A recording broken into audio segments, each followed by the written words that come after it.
आपके दिलों में इस देश के लिए कुछ प्रेम होगा कि आप अपने बच्चों को सरहद पे भेजते हैं। एक भावना होगी देशभक्ति की, नौटंकी की नहीं जो आपके सामने ये लोग दिखाते हैं, नौटंकी की नहीं, असली देशभक्ति की भावना।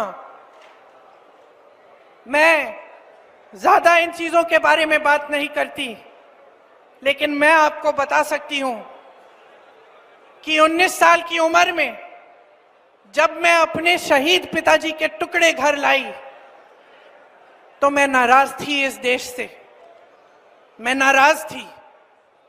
मेरे दिल में यह भावना थी, मैंने अपने पिता को भेजा, तुम्हारा काम था सुरक्षित रखना, मैंने अपने पिता को हिफाजत से तुम्हारे पास भेजा और तुमने ये टुकड़े लौटा दिए मुझे, और वो टुकड़े इस झंडे में लपेटे हुए थे, देश के झंडे में।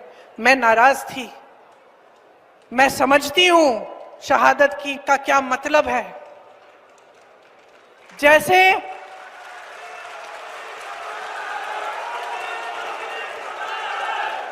आज मैं 52 साल की हूं, आज मैं 52 साल की हूं, पहली बार मैंने ये चीज सार्वजनिक ऐसे मंच पे कही है, लेकिन वो जो नाराजगी थी मेरी, आस्ते आस्ते मैं समझी कि उस तरह की जो नाराजगी होती है वो सिर्फ उससे होती है जिससे प्रेम करते हैं हम।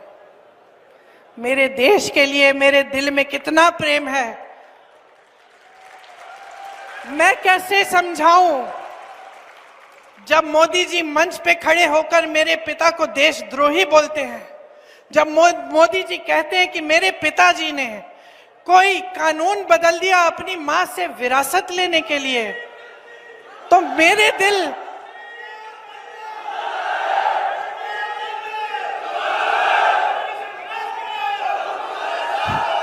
तो मोदी जी इस बात को समझ नहीं पाएंगे कि मेरे पिताजी को विरासत में धन दौलत नहीं मिली, मेरे पिताजी को विरासत में शहादत की भावना मिली।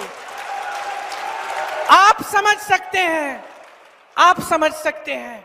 इस देश के किसान हो, इस देश की मिट्टी आपने सींची है अपने पसीने से, अपने इतने बेटे भेजे हैं सरहद पे।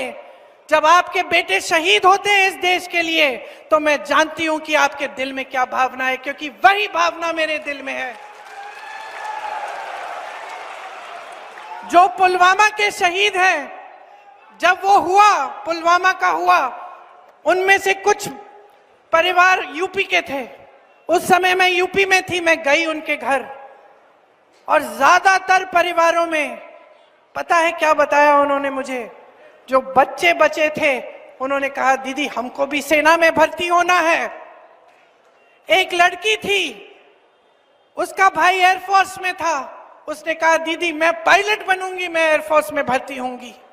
यही है शहादत की भावना। ये भावना मोदी जी नहीं समझ सकते। जो मोदी जी इंदिरा गांधी जैसी एक शहीद के बारे में उल्टी सीधी बातें करते हैं, जो मोदी जी इस भावना को देख के सिर्फ परिवारवाद देखते हैं, लेकिन देशभक्ति नहीं देखते, देश की सेवा नहीं देखते, वो इस भावना को नहीं समझ सकते।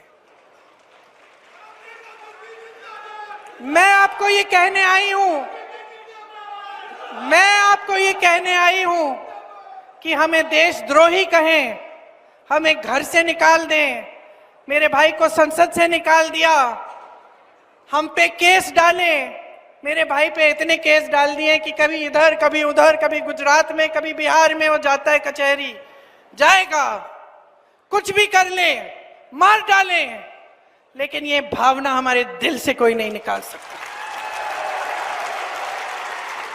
और क्योंकि हमारे दिल में ये भावना है, इसीलिए आज आपके सामने खड़े होकर मैं आपसे एक आग्रह करने आई हूं। मैं आपसे वोट मांगने नहीं आई हूं, मैं आपसे आग्रह करने आई हूं कि देश की जनता हो, देश की जनता हो, सर्वोपरि हो, जागरूक हो जाओ। जो टीवी पे दिख रहा है, जो रोज रोज सिखाया जा रहा है, जो रोज रोज दिखाया जा रहा है, जो प्रचार किया जा रहा है, जो बड़ी बड़ी होर्डिंग्स लग रही हैं, वो सच्चाई नहीं है। तुम्हारा जीवन सच्चाई है। तुम जो लाल शर्ट पहन के वहां बैठे हो, तुम्हारा जीवन सच्चाई है। जो तुम पीली शर्ट पहन के वहां बैठे हो, मेरी बहन जो नीली साड़ी पहनी है, तुम्हारा जीवन सच्चाई है। सच्चाई वो है जो तुम जी रहे हो। सच्चाई महंगाई है, सच्चाई बेरोजगारी है, सच्चाई एक सरकार है जिसके हित में इस देश का गरीब नहीं रहा। इस सच्चाई को पहचानो। ये देश किस दिशा में जा रहा है। इस देश के नेता कितने निकम्मे बन गए हैं कि जब आपके सामने आते हैं 10 सालों के राज के बाद आपको एक चीज नहीं गिनाते जो इन्होंने आपके लिए की। आपको सिर्फ धर्म की बात बताते हैं, वो बात जिससे आपके जज्बात उभरे, जिससे आपको लगे कि मेरे धर्म पे कुछ आंच आने वाली है, जिससे आपको लगे कि कोई मेरे धर्म के साथ खिलवाड़ कर रहा है। क्यों करते हैं? क्योंकि उसके जरिए आपका वोट लेते हैं और सत्ता में रहते हैं। पहचानिए इनको, इनकी सच्चाई को पहचानिए। हम सब धार्मिक हैं।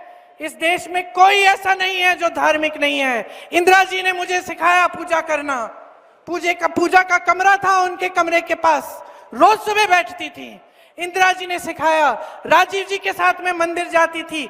मेरी माँ जो यहाँ आई विदेश से, यहाँ की परंपराएं सीखी, उन्होंने मुझे सिखाया धर्म क्या होता है, हिंदू धर्म क्या है। हिंदू धर्म सत्य है।